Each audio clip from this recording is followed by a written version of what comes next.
What's up, folks? Anthony Armstrong here, former NFL receiver and host of Believe in Commanders. And with the basketball season here, you can now pick combo projections across football and basketball from the Specials League. It's a league specifically created for combo projections that includes 2 or more players from different sports or leagues. Make your way over to prizepicks.com/believe and use the code BELIEVE, that's BLEAV, for a first deposit match up to $100. You must be present in certain states. Visit prizepicks.com for restrictions and details. Pick more or pick less. It's that easy. Prize Picks.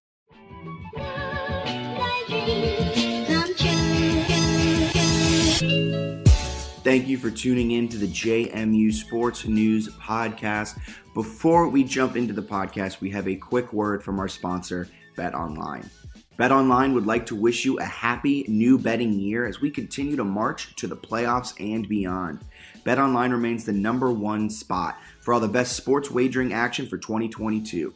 New year and a new updated desktop and mobile website to sign up today and receive your 50% welcome bonus on your first deposit. Just use our promo code BELIEVE to get started. That's promo code BELIEVE, BLEAV, to get started. From football, basketball, hockey, boxing, and UFC, right to your favorite Vegas casino games, don't wait to take advantage of all the amazing offers available for 2022. BetOnline is the fastest and easiest way to wager on all your favorite sports. BetOnline, where the game starts.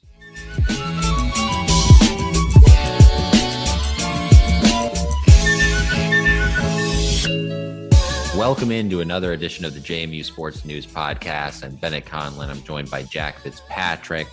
Jack, how are you during what you've described to me today as a dark period for JMU Sports? Well, when you look ahead, I don't mean to be rash by any means, but basketball isn't great. I mean, they're good. They're average. They're a slightly lucky team. We'll get into some more talk about that and how Ken Pom rates them and everything like that. Women's basketball, they're currently winning as we record this against a bad UNCW team, but they're not living up to expectations. And then you look at across kind of the landscape. We're going to talk about all the highs from 2021, and that includes softball's run in the Women's College World Series. But they lost a lot of their key players, and yeah, they're ranked to start the season, but I don't know if I necessarily agree with that. And then you look ahead to Sunbelt football, where JMU's going to be playing a full FBS schedule in 2022. And I'm just a little sad. So I think we should start this episode with looking back at 2021, all the highs and kind of some of the lows that 2021 brought us. And then we'll break down into some men's basketball. We'll talk a little women's basketball. But first up, first thing of 2021, it was football season take 1. Yeah, so we got, I don't remember the exact number now. We got 2 football seasons in 2021, technically, right, with the calendar year. So that was pretty darn cool. And they were not all that impressive to start off the 2021 football year, where they looked pretty rocky, to be honest with you. In a lot of those early games, there was quarterback controversy. And then a COVID outbreak that actually seemed to benefit, weirdly enough, Cole Johnson, because they had the Morehead State game, which wasn't really a game in February, and everything just kind of felt weird. Like, I think I was covering UVA baseball while they played that game. Like, none of it felt correct. That was 5 days before my birthday, and I was at an Airbnb watching it as it's like heavily snowy outside. Yeah. I'm just like, what's going on? Happy belated birthday. 11 months late. Want to make sure we get that in. Yeah. Oh, speaking of birthdays, you know whose it is today? I don't. Brian's. Oh, yeah, Brian Reese, one of our you most literally loyal. wished him a happy birthday. One of our, I thought it was a different JMU connection, like a coach or something that I had missed. Yeah, it's his birthday, Brian. I'm sure you're listening. I think he's celebrating New Orleans. I imagine he's taking time out of his New Orleans trip this weekend to listen to the pod.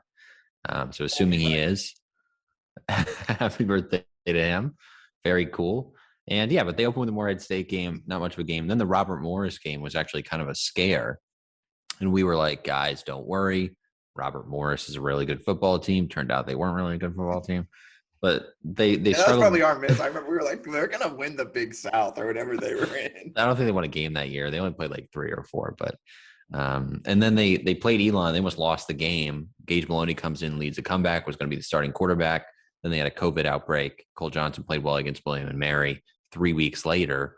And the rest was kind of history as far as Cole Johnson, who now is preparing like for NFL draft preparations. Yeah, I mean, what a year it was. And then they destroyed score doesn't really show it, but they essentially destroyed VMI in the weird FCS playoffs, destroyed North Dakota. And then of the 60 minutes, for 54 of them, they destroyed Sam Houston State, but they ended up losing that one in the semifinals. It was a weird choke in the last, weird stretch of the game there. So that was a tough one. That's got to be one of the major lows, I think, of at least for football of 2021 was definitely that game. I guess you could point to like the early season where they didn't look right, but the way they were playing, I feel like 2021 spring was a massive missed opportunity for JMU. I think that's like, you can look at this year as being a national title run. I thought that was a year that they really squandered. If you win that one, you get into the national title against like a South Dakota State team was playing decent, but maybe not the best in the world. They obviously had an injury that hurt them. I think they would have won the national title if their starting quarterback had stayed healthy against Sam Houston, but that felt like a year with North Dakota State being as down as it was that JMU probably should have won a national title. Yeah, agreed. But that sadness wasn't all that long-lived because the football season ended when? I want to say, did it end it might have been April when they lost. I think the actual national championship was in May. I will quickly confirm. Yeah. They actually lost in May. So they played Sam Houston in May. And I don't think we're used to that gap. I guess they got rid of that gap. You know how there's like that 3-week gap. I don't think they had that in the spring. I think they just went to the national title. So where I was going with that is they finished football season in May, and then May 21st, JMU's in the not women's college World Series, but the postseason at the NCAA Knoxville Regional, taking on Liberty in Tennessee, and they absolutely obliterated their competition in that regional. Then they went to Columbia to take on Mizzou in the Super Regional, and that was exciting. But I think what we really wanted to talk about was the Women's College World Series. I mean, we can talk about Liberty and Tennessee and Missouri a little bit, but man, you're giving them a positive spin here for sure. It was a battle to get out of that Knoxville Regional. I thought they were going to lose the first game. I thought they were losing the first, second, and at times the third game. Like, we're being honest. But you got to spin it positive. We just talked about all the lows from football. I got to talk about the highs that this brought us.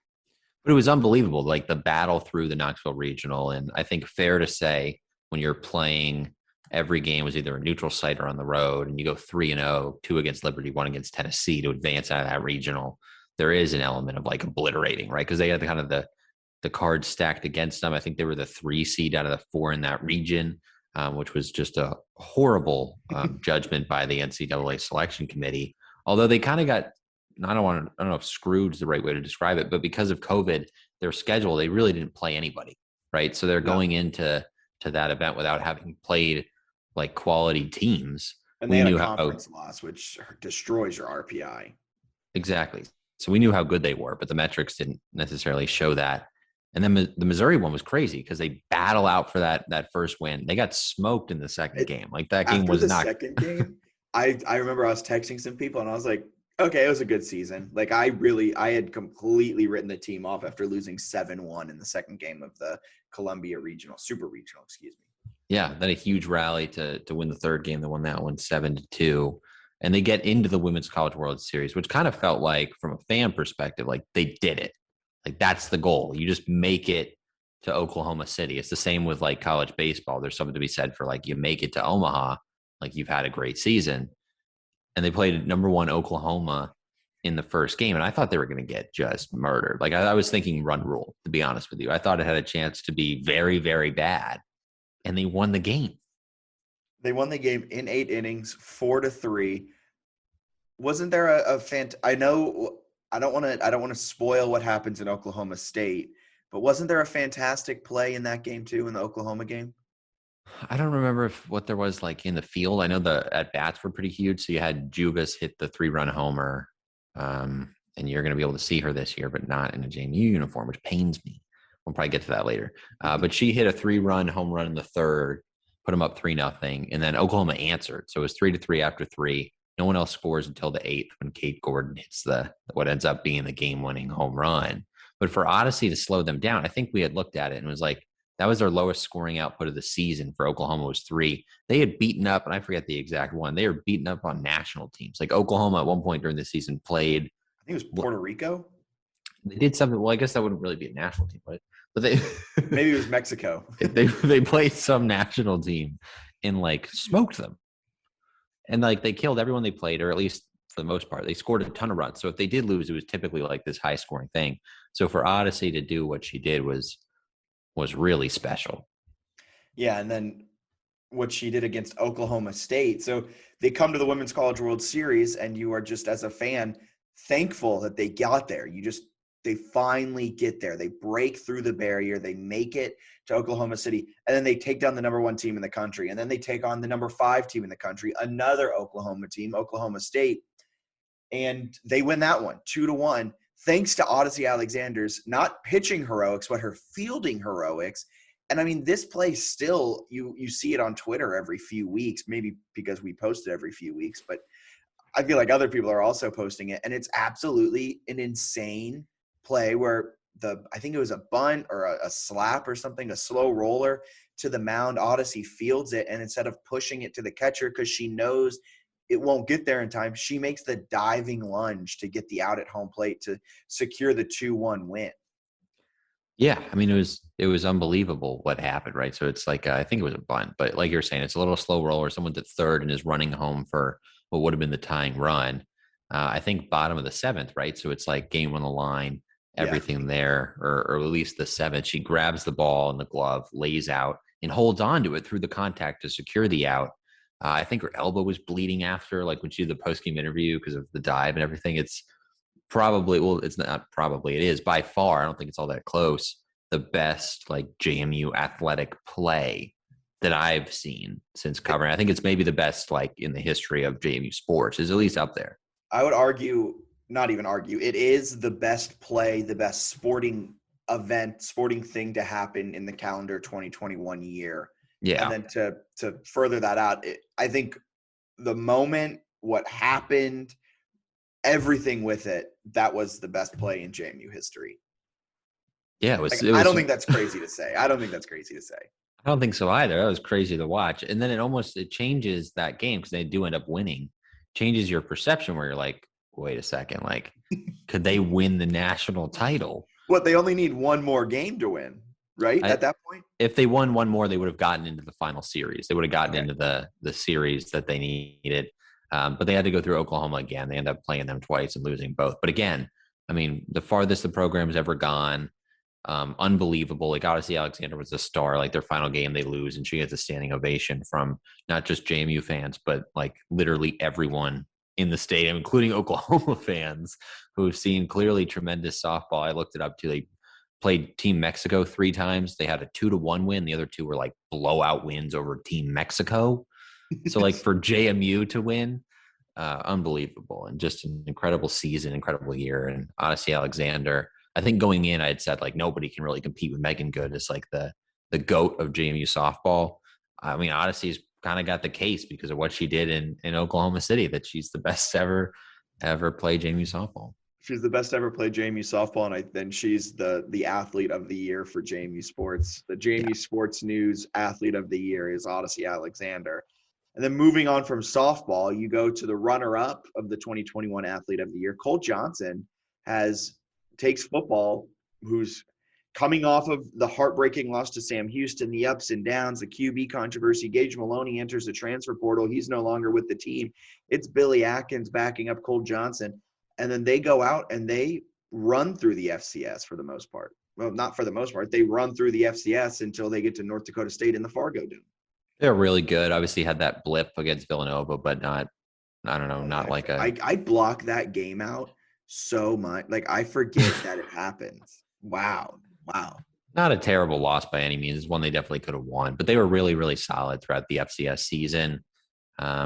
Disappointing the way it ended, of course, where they were horrible in the first half against North Dakota State and ended up coming up just short on the road in that game. But another good season. Like I think it's easy to be excited about JMU football, especially with the major news of 2021. Obviously, kind of an off the field thing that the athletic programs are going to the Sun Belt, which we might talk about a little later in terms of the logistics of when they move.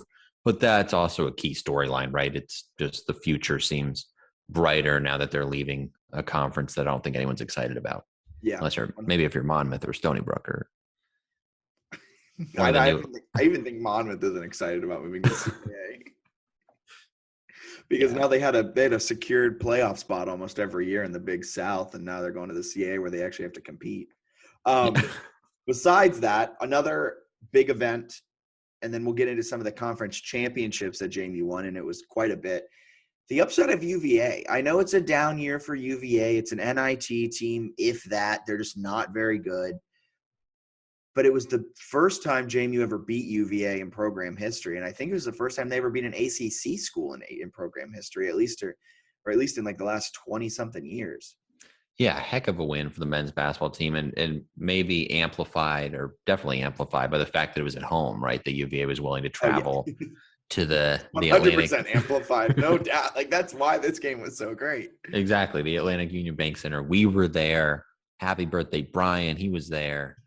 So that was a really cool experience, storming the court and just having 8,000 people in that building for a basketball team that appears to be competent. And I think that was just a signal that they're competent, which was huge, right? That's after the Rowe era. That's really actually a huge thing of 2021 is like, okay, the basketball team is essentially back to where it was with Brady.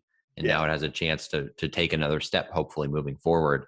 That signaled it, but it's going to be really interesting looking ahead a little bit to 2022 and beyond, how people talk about like the transfer portal and how that affects college football. But like college basketball, the team that Byington had in, I guess, 2020 to 2021 compared to this 2021-22 team, it's like an entirely different roster. And I think we'll see that, not to get too big picture here, but I think looking at the transfer portal, especially in college basketball, I think we're going to see it a lot in mid-majors where you're not necessarily going to have the same continuity from year to year. Like they're really going to attack the transfer portals, and they're going to probably also then get a guy for who maybe a 5-star or 4-star recruit who goes to a big name Power 6 school, doesn't get the minutes he wants, transfers to a mid-major, gets the minutes he wants, shows out, and then transfers again. I think we're going to start seeing that a lot. Totally agree. It's also interesting too, like if Byington ever gets another job, you could have this team that's like an NCAA tournament team with people set to return and the coach leaves, and you could have, an entirely. Well, I mean, that's what happened when Rowe left. You lost Banks, you lost Parker, you lost Dwight Wilson. You lost Greg Jones, transferred before that, I believe. And then were some of the other losses? Did they wait a year under Byington? Is that right? So Christmas was there for a year. I think that was the only transfer that left this year, right? I think there might have been he was probably the number one impact guy. The guy me and you predicted to be player. Oh, Joel Mensa.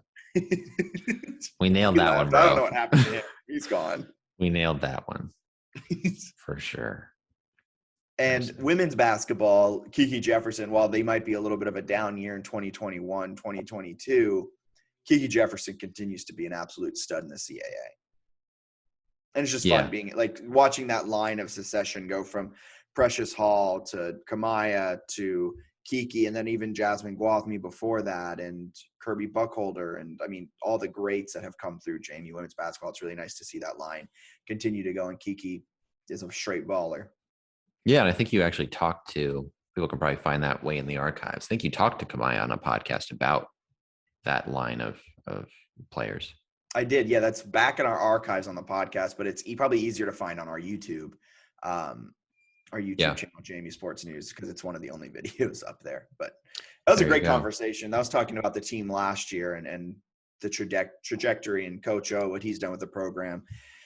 Maybe that was the highlight I think that was actually in 2022, that conversation, but 2020. Yeah, it might have been. And one last basketball related thing that it's easy to forget, I think, when you look at the year in review, is that the basketball tournament, TBT, that event that has, a lot of alumni teams and different teams of people that that get together and they form a team of like 10-ish people with a GM and all that stuff. They play in that tournament, the winner making like $2 million, the winning team. They split it amongst themselves. Kind of grown into a thing because ESPN's given it a bit of a platform. JMU has tried for a very long time to get a team in that. It took them a while. They weren't able to get it. And then finally, this past summer, they were in it. I actually played a really thrilling game against I think, was it Overseas Elite that they played? It was one of the best. It was like the best team in TBT because JMU was the 16 seed and they were the 1. Yeah. So, I mean, it was some UMBC energy. Heck of a battle. They ended up losing. They do like the Elam ending. It was Sideline Cancer who they played, which is one of the best teams like historically. So they had that game that went down to the wire. They had chances late, like they had gotten a bucket on a couple of those possessions. They would have won, but came up a little bit short. But really cool, and I think that's one that it sounds like since they got in, there was decent fan engagement. They might be able to do that consistently, which I think would be cool. And there are probably some guys, especially now that the program seems back to maybe a higher level of play, that in future seasons would be willing to join and play in that. So an interesting basketball one that's probably worth noting.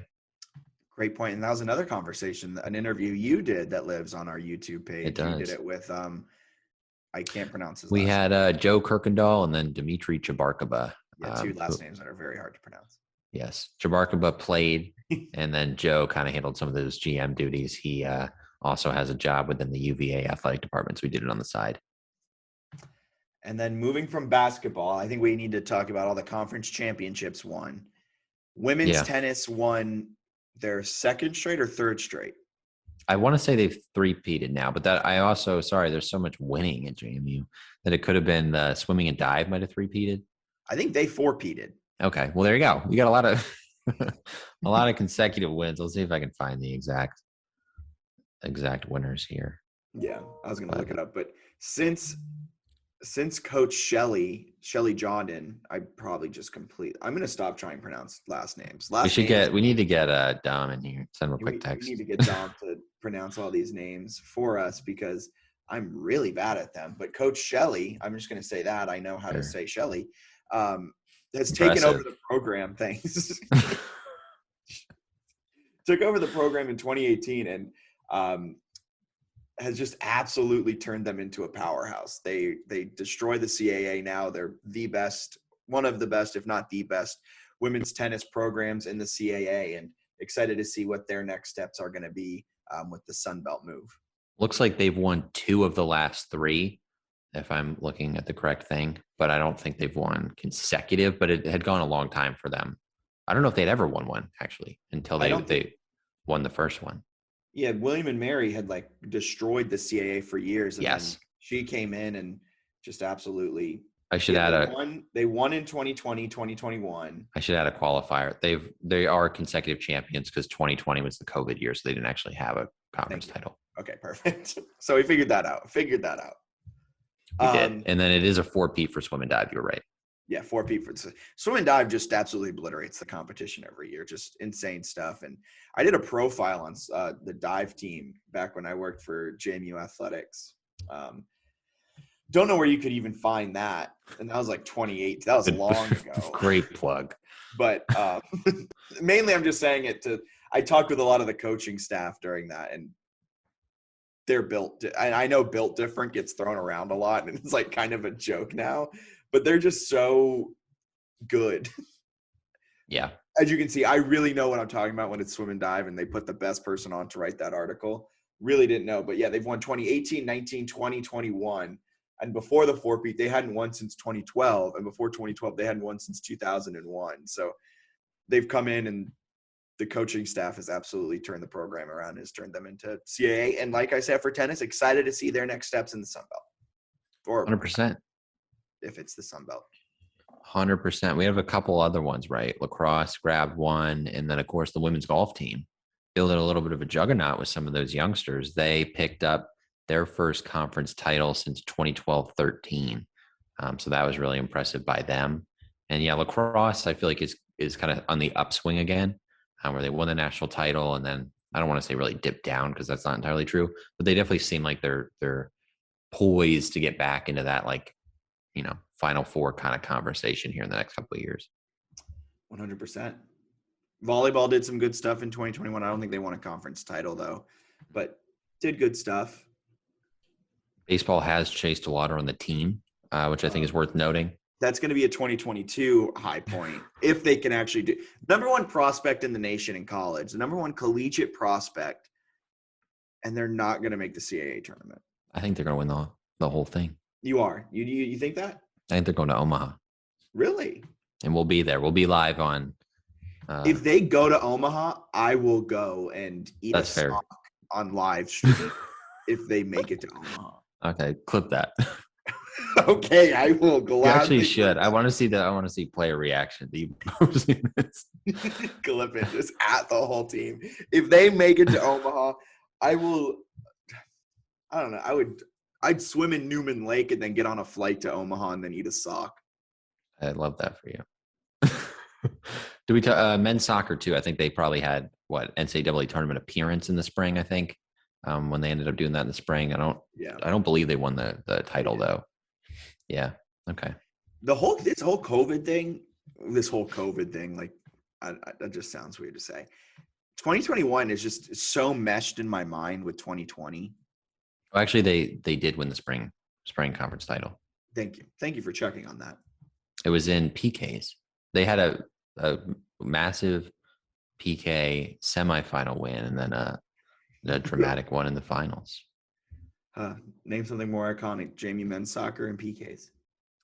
Yeah, it's hard to remember some of these. So I'm sure we're missing some stuff because we also waited until the 21st of January to do our year in review. Yeah, but we cranked it out, and we got to look ahead a little bit. We got to do a couple storylines we're looking forward to, I think. Yeah, before we do that, I just want to say, if we did miss anything, let us know on Twitter at JMU Sports News. Let us know. Be nice to us. Don't be too mean, but let us know if we got anything wrong. Field hockey came extraordinarily close to winning some conference titles. They're another program that's back on the up and up. Okay, now what's our look ahead on 2022? All right, we both got to do. I feel like we got to do something. Let's do. We don't want to completely remove negativity from the podcast, so let's do something we're most maybe worried or concerned about, which I think is a kind of a fun one actually. And then we'll do most excited. And then let's do one. I imagine the majority of our listeners, like JMU fans, are pretty good, but the majority of the listeners care mostly about like football, basketball, all that stuff. So let's do one that's like an Olympic sport and just a storyline within those that we're interested in following. So first off, negativity. Let's start with the negativity. Let's start negative. Yeah. I think I'm going to steal yours on accident, or we might have the same one. Okay, go. Actually, no. What's yours? Because I have two in my head. So, like, I guess you don't do. For me, the most worried or concerned, the obvious one that hits me a little bit is like baseball. But the real thing for me is that the Sun Belt basketball is not going to move the needle for me. That's the one that really worries me. Because I think the basketball programs are moving in the right direction. I want those almost as much as football. I'd love those to be like consistently great atmospheres with meaningful, like regular season games if they could get them, even in the conference, right? I want some of those conference rivalries and stuff. And I definitely have some concern that the Sun Belt's not really going to be it, aside from like Marshall and ODU. Like, is there something else that App State, I guess, maybe a little bit, that feels more football-y, but maybe it develops in basketball too. And hopefully there's enough there, but I will say I'm actually kind of worried because it's one that like you saw them men's basketball beat UVA. We saw that atmosphere and like, I just want more of those like incredible atmospheres. I feel like if the team is good, regardless, it's going to have good atmosphere. Like look at Murray State. The Ohio Valley isn't a good conference by any means. It's led by Murray State, and yet there's still fantastic atmospheres there. You know what I mean? I'll be honest with you. I couldn't tell you what a Murray State atmosphere is. I'm going to take your word for it. Just the very few games. Maybe it's because the games I see are the ones that are like on ESPNU or like big ones, yeah. Plus. So maybe that plays into it. I just feel like Murray State is always a good team, and even though their conference is bad. I mean, look at Gonzaga. Gonzaga brought up the WCC. Like, how do you think the WCC rebrands every 5 years? It's because of Gonzaga's money they're bringing in with all their conference wins. So what I'm saying is, I think first we got to worry about JMU being good, and then we just can win worry games. about the conference. Like, at this point, they weren't going to join a 2-bid league. So it doesn't Fair. matter if they're going from 1 bid to a 1 bid. But technically the Sun Belt is a worse conference in basketball than the CAAs right now. You've helped my worries a little bit, especially because I watched like when they played UNCW. I can't lie to you and say there was like emotional attachment to the matchup against UNCW. I think I'd have more attachment watching them play Georgia Southern. This is fair. All right. I'm less worried now, although I will say I have some concern. I'm glad you brought. So mine was going to be Diamond Dukes in general. They have the number 1 prospect in the nation, and they're probably not going to do well. Like, I don't mean to be rude and mean to that team, but like just historically speaking, they haven't gotten any better, and they've had 3 MLB pitchers on their staff at once. Now they have the number 1 prospect, but how much difference is he going to make? I worry about softball because they lost all of their key contributors. It's a younger team, so I'm going to be really interested to see how they step up. However, I'm going to say football and the Sun Belt move. And not so much about the product on the field. I worry about the fans' reaction to losing 6 games next season. This is my favorite take for so many reasons. 1, I think it's a valid concern. And 2, people, every time you say that they're going to lose more than 3 games, get so upset. So I like that too. And the other one that's interesting, and I guess maybe we'll talk about it now, maybe we'll talk about it later, where I think we'll learn more in the next week. So maybe we just talk about it next week. But kind of unclear now, a little murkier if they're going to play Sunbelt teams next year. And also murky with what CUSA is doing. Yeah, well, I think that would be almost contingent on that all working out. So I think you would need both sides to like be all good and to be able to move into the Sunbelt and play those games essentially next year. But Conference USA was like, we expect you to honor your obligation. So essentially, if the Conference USA whole deal falls through, JMU's just like a lame duck next year in football, right? Yeah, I don't think they're losing 6 games because they might just play like UConn 4 times or something. They'll play UConn, UMass, and a home and home, both at home and home in the same year. And they'll probably play Sam Houston, Jacksonville. I don't know. We'll see what happens with it, but it seems I'm getting a little bit terrified. Yeah, same. So not only are they going to lose a lot of games, well, not if the whole thing falls through and they're playing FCS schools again. I don't know. You don't believe in the offense? No, I have full faith in the offense. I don't have faith in an FBS offense. This will be interesting to see. Fascinated to watch this development. I'll say that. You got Signetti moving to the FBS as a head coach, which I think is interesting. You got the offense without Antoine Wells. Still think it'll be good, but that's also like a sneaky storyline of 2021. Antoine Wells being as great as he was, and then also transferring. He did all of that in 2021. Oh man, maybe he did. And or maybe he made here's the thing. If you look at Antoine Wells' production too, weeks 1 through 4 or 1 through 3, whenever they played Weber, the offense was electric. And I know they're beating up on bad teams, but it was an electric offense. And then he got injured in that Weber State game, and the offense didn't crater, but it definitely declined. And then when he got healthy again in the playoffs, what happened? The offense took off and was absurdly productive again. It's going to be that was something that wasn't talked about a lot throughout the season. And now that he's not there, can the offensive line make running holes? Because they couldn't this year. And that's going to be key. Signetti has never had a really disappointing semifinal loss without Wells in the roster. So is he going to be able to get JMU to the college football playoff and lead them to a really disappointing loss without him, or no? All right, that's my question. There's my worry. What was the second question after worries? We did. Okay, so it Storylines? was worry and then like an Olympic sport, or I guess you could say, let's just say non-football storyline that kind of interests you. Non-football or basketball storyline. Okay, sure. Ooh, this is a good one. I touched on it about softball. I think that's the storyline I'm most interested in coming into this year. They lost Odyssey. They lost Jubis. They lost Gordon. They lost, I don't think. Like Niokis. I'm scrolling through their roster now to see who's still Michelle there. Sullivan. I think Michelle Sullivan actually is at Duke. So they'll see her. I believe they're scheduled this year. They'll see her at some point. I don't think they have UNC, so they won't see Jubis. UNC, I think, has a chance to. The ACC overall has a chance to surprise some people. They got some good softball over there. JMU playing ACC softball would be so much fun. Not to get ahead of myself because I think the Sun Belt would be good, but like, gosh, that'd be cool. I think Logan Newton's gone too. Yep, I think she might have. I don't know that she transferred. I think she just like. I think she graduated because yeah. she's a redshirt junior. Yeah. That's like the first like 6 of the lineup. Yeah, they lost a lot, so it's going to be interesting. And I'm not doubting what they can, add back, but there might be some growing pains with this team. Alyssa Humphrey showed that she's a darn good pitcher. She pitched a few important innings, I think, against Missouri. So they have experience, but they just don't have the same type of experience that they had for the last 2 seasons. So it's kind of like a reset, and it's going to be really interesting to see how they play with that reset. They're so young.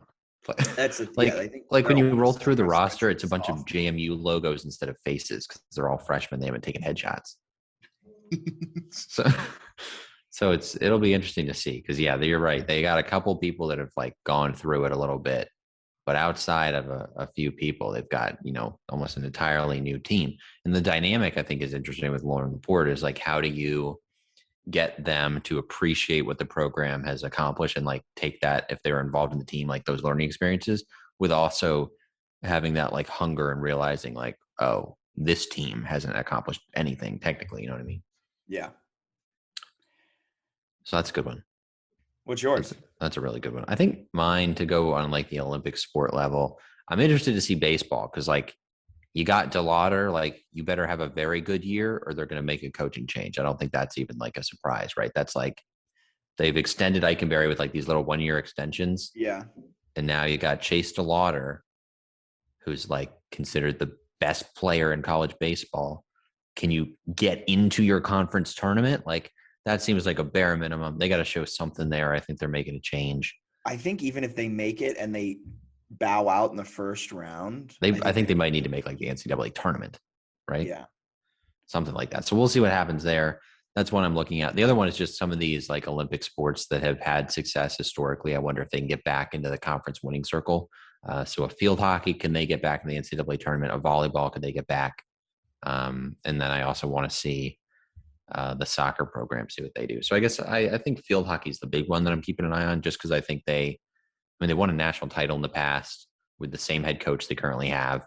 They've been trending in the right direction. I'd love to see them be a team that can get back into like the top 15 nationally consistently. And they're also one they won't be in the Sun Belt, right? That's a storyline too. That maybe is better than the one I just said. But the sports the sports lacrosse and I want to say it's like swim and dive and field hockey don't have conferences when they go to the Sun Belt. So where are they going to go? A-10. Yeah, we'll see where they go. So that's one to monitor. And I think along with that, I'm interested to see field hockey, wherever they go, can they get back to being like a national brand? Because I feel like they're close. I like it. I just want to say Jace DeLauder last season, guess what he batted? 339. 386. 6 home runs, 21 RBIs, 2 triples,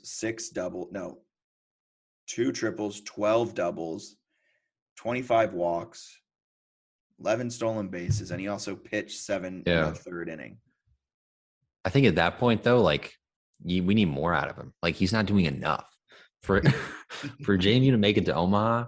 He's gonna have to. Here's the thing, though. He's gonna have to pitch a complete game and bat 1 through 9 or 1 through 8. Yeah, he's gonna have to. They're gonna have to clone him, and he's gonna have to pitch every day. He's gonna have to blow out his arm. He might have to start pitching righty and lefty. And he's a really good player, though. He is. Anything else you got to add? Oh, wait. I guess we got to talk quickly about basketball then. Yeah. Do we do most excited yet? We haven't even done our. What am I most excited for? Yeah. All the negativity we just talked about the Sun Belt move. I also am the most excited about the Sun Belt move. I agree with you. Wholeheartedly. For me, it's like whenever football is going to play, and I hope it's this year. I guess we'll see what actually happens. Maybe it'll end up being a 2023 look ahead. Whenever football plays Appalachian State and Old Dominion, those are like circle the calendar, stop what you're doing, quit your job for the week, prep, tailgate, take the week off, Jesus. and just get into it. No, but I'm excited for those by far. I think those are matchups that matter, and like especially the team at the Appalachian State, like Coastal Carolina games could matter on like a G5 national level, which is cool because JMU's never really had that, right? JMU's played like the FCS semifinals, and people who like really know football think it's cool. Nobody else cares. Nobody else thinks knows it's happening. Like maybe they see it on like their betting app and they're like, are these real teams? But Degenerate gamblers hardly know what FCS football is. Yeah, so it's those like don't actually move the needle. Appalachian State playing JMU with one of the teams in the top 25 on like a Thursday night or something on ESPN actually moves the needle a small amount. So looking for those, forward to those games. That's definitely my most excited thing. And maybe some of the road trips related to those. And you're in a pretty good spot for some of those potential road trips. I'm in a fantastic spot here in Charlotte. Boone's right there. I think Georgia State and Southern are within like some hour radius, which is very drivable. Yeah, I'm excited for the away games where I can go and just hop on over and watch them. 100%. I think it could be a good year. And next week, I think it'll be a podcast dedicated to reacting to Sunbelt news, probably. Yeah, hopefully there's actually news that comes out this week and the Conference USA does good things. Yeah, I think I still think they have those meetings on the 25th or 26th next week, which Perfect. is so in a few days. Tuesday, Wednesday. So we'll see what happens. You know what else we need to see what happens? Mark Byington winning a national title. Yes, and how can they rebound from losing back-to-back games? First time they've lost back-to-back this season.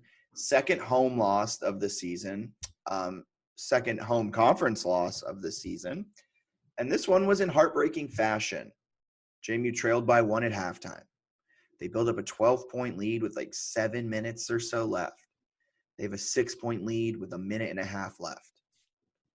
And then they lose by 1 to UNCW. And I know UNCW is undefeated in conference play, and Seahawk fans are calling it a dream team and a dream season, and they have a new coach who's kind of turned them around a little bit, trying to bring them back to the Kevin Keats era. I don't care about any of that. UNCW is a bad team, and JMU just lost to them. And they lost to Elon, a bad team. I will say that I like that we're like, oh, they lost 2 conference games in a row. Where in the past, it was like you had to wait for like months if they could win 2 conference games in a row under Rowe. It was like, wow. Back-to-back conference. It was like, wow, they did it. They won back-to-back conference games. Yeah, his last season, they only beat UNCW. So they didn't win back-to-back conference games. They were like 2-16 in the league or something embarrassing. But losing UNCW stinks. This is not the Kevin Keats UNCW. I know they're playing pretty well right now, but they should have won the game. They had the lead, did things well for stretches. It's also frustrating too because they're playing really well before the COVID pause, and they were up to before the COVID pause. They were up to 167, 160 in KenPom. They're currently 203.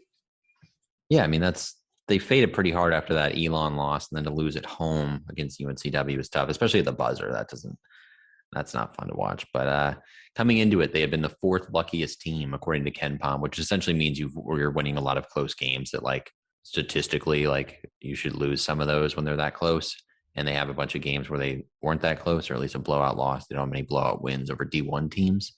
So I guess eventually they were due for a buzzer beater loss or something like that to kind of nip them in the butt. But hopefully they get better moving forward. I'm still excited about the team.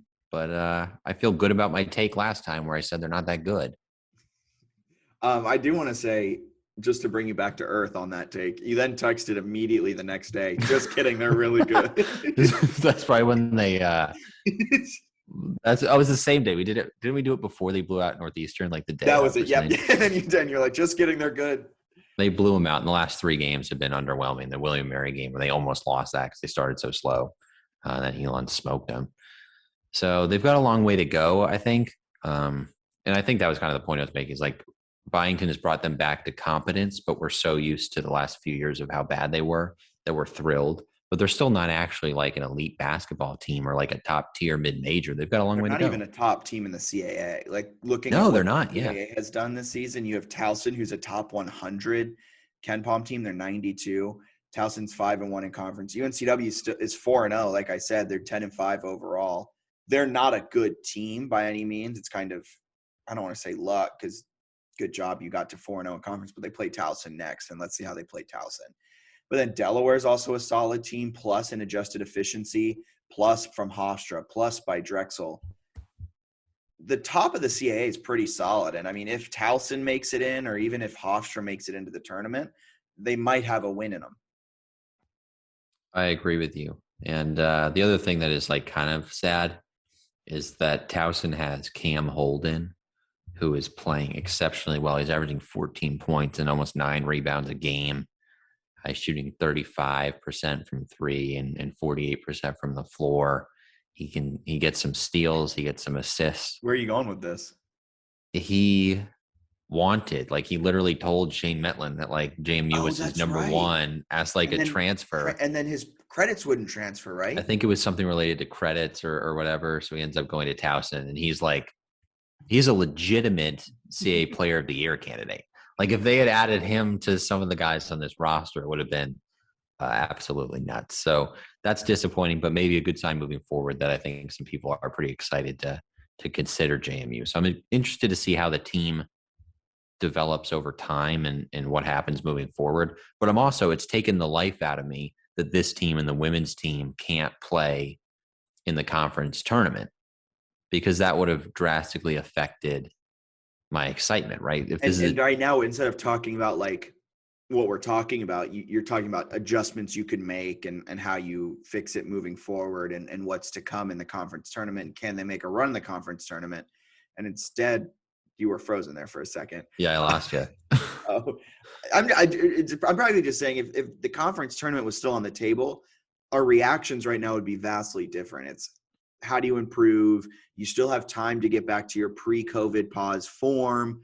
But now it's just kind of sitting there and you're like, well, to even have a look from the NIT, you had to continue to win. You had to win out after the Hofstra game, You had to be at a really good clip. Yeah. So that'll be tough. I hope they win 20 games. They have 13 left, and they would need 9 wins to get that. Women's team, I really don't have major expectations there. I'm just hoping that next year, whatever they're in, I hope they're eligible to compete and stuff, because it seemed like they're going to be in the Sun Belt. Some of this seems kind of confusing with how teams are moving over. Maybe that's just football, but I've yet to see clarity. So hopefully we get some soon. Yes. All right. Anything else you want to add? Nope. I think we'll probably preview baseball and softball at some point in the coming few weeks. I think they start beginning of February, Women's basketball team won today, 57-56. Yep. They had a large lead. So so that's not good. They almost blew it, but Kiki Jefferson had a phenomenal game. 20 points, 8 rebounds, 4 assists, 1 turnover. Kind of funny that UNCW scored 5 points in 1 quarter, and they still only lost by 1. But on the bright side, they clipped UNCW, and they got revenge for the men's basketball team's loss. Yes. All right. For Bennett Conlon, my name is Jack Fitzpatrick. Talk to you guys next week here on the JMU Sports News Podcast presented by Bet Online. Have a wonderful rest of your day. See ya.